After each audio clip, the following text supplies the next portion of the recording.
অষ্টম শ্রেণীর শিক্ষার্থীরা, গত ক্লাসে তোমাদের জন্য স্বাভাবিক সংখ্যা প্যাটার্নের আমরা একটি সৃজনশীল করেছিলাম। আজকে আমরা জ্যামিতিক প্যাটার্নের একটি সৃজনশীল করব। তোমরা অবশ্যই এই ভিডিও থেকে অনেক উপকৃত হবে। ভিডিওটি তোমরা দেখলে। চলো শুরু করি।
পঞ্চম চিত্রের কাঠি সংখ্যা, আমরা জ্যামিতি প্যাটার্নের পঞ্চম চিত্রটি হবে কি আমাদের পঞ্চম চিত্রটি হবে, যেহেতু এখানে আমাদের চতুর্থ চিত্রটির মধ্যে ঘর সংখ্যা হলো 1 2 3 4।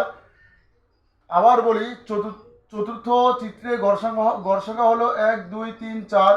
তাহলে অবশ্যই পঞ্চম চিত্রে গড় সংখ্যা 5টা হবে, 1 2 3 4 5। আমরা পঞ্চম চিত্রে কাঠির সংখ্যা নির্ণয় করব। 1 2 3 4 5 6 7 8 9 10 11 12 13 14 15 16 16 লিখব। ওকে। খ নম্বর প্রশ্ন, প্যাটার্নটিকে স্বাভাবিক সংখ্যা প্যাটার্নে রূপান্তর করে পরবর্তী চারটি পদ নির্ণয় করো। আমরা লিখব, প্রথম চিত্রে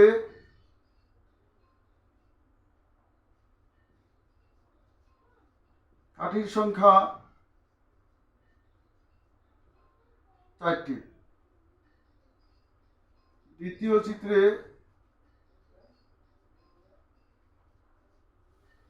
কাঠির সংখ্যা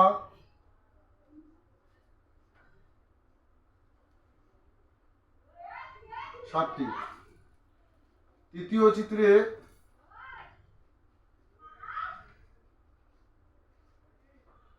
কাঠির সংখ্যা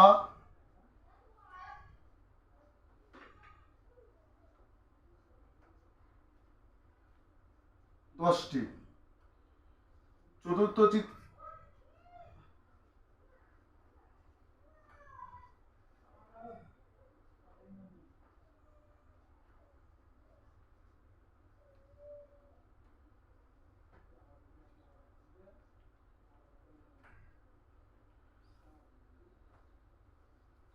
আমরা এরকম ভাবে প্রথম চিত্রে কাঠির সংখ্যা 1 2 3 4, দ্বিতীয় চিত্রে কাঠির সংখ্যা 1 2 3 4 5 6 7, তৃতীয় চিত্রে কাঠির সংখ্যা 1 2 3 4 5 6 7 8 9 10।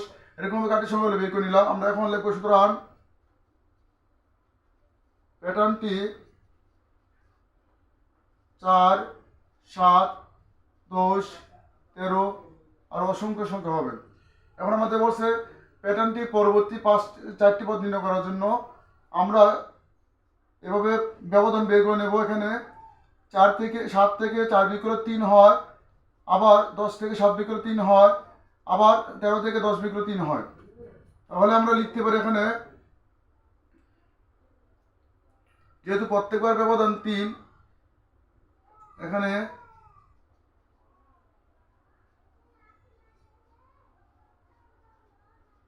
প্রত্যেকবার ব্যবধান 3 এবং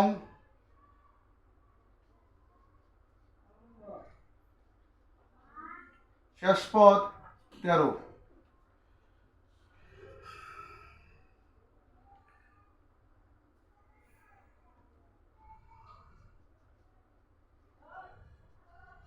তালিকার পরবর্তী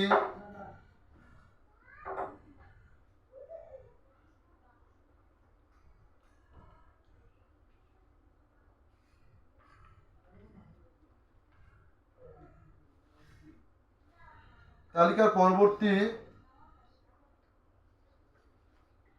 4টি পদ, তালিকার পরবর্তী 4টি পদ আমরা কিভাবে নির্ণয় করবো দেখো।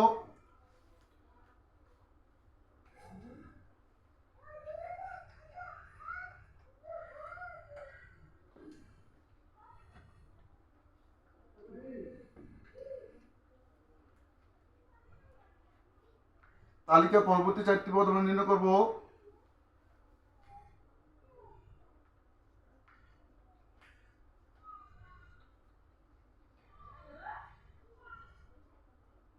পরবর্তী 4টি পদ হবে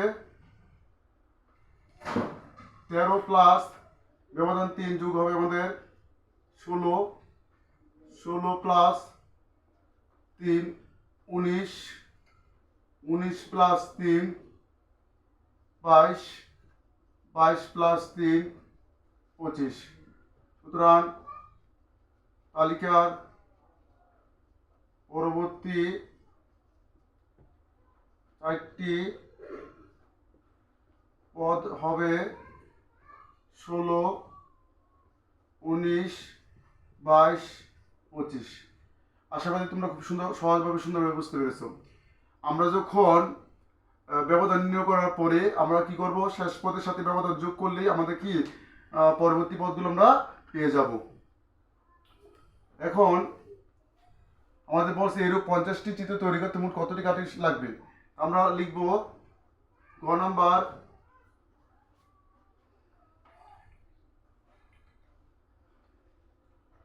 খ হতে প্রাপ্ত প্যাটার্নটি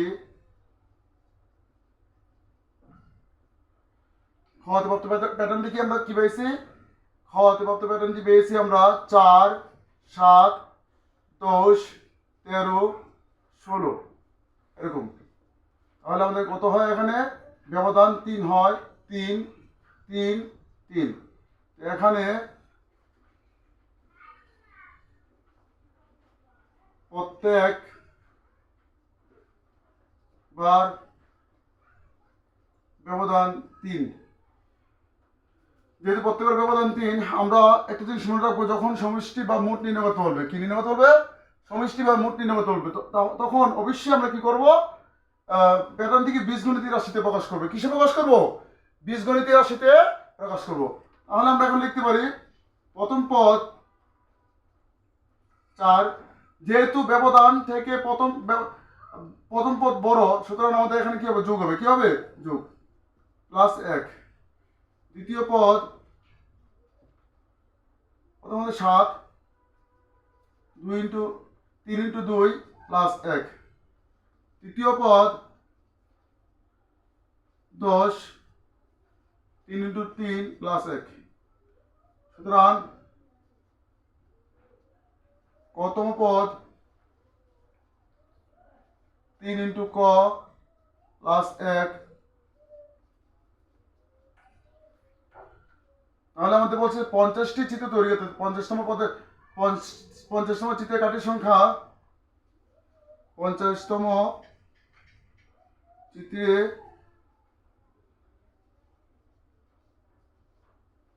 কাঠির সংখ্যা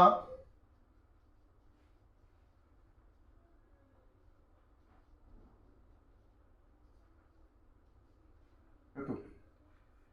এখন আমরা লিখতে পারি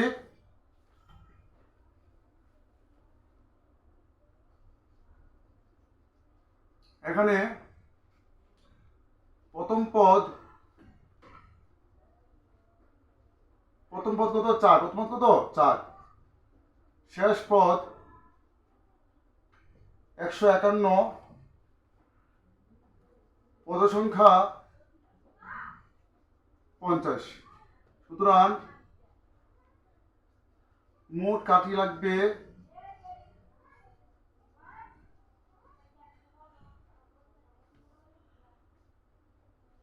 50 প্রথম পদ প্লাস শেষ পদ ইন্টু পদ সংখ্যা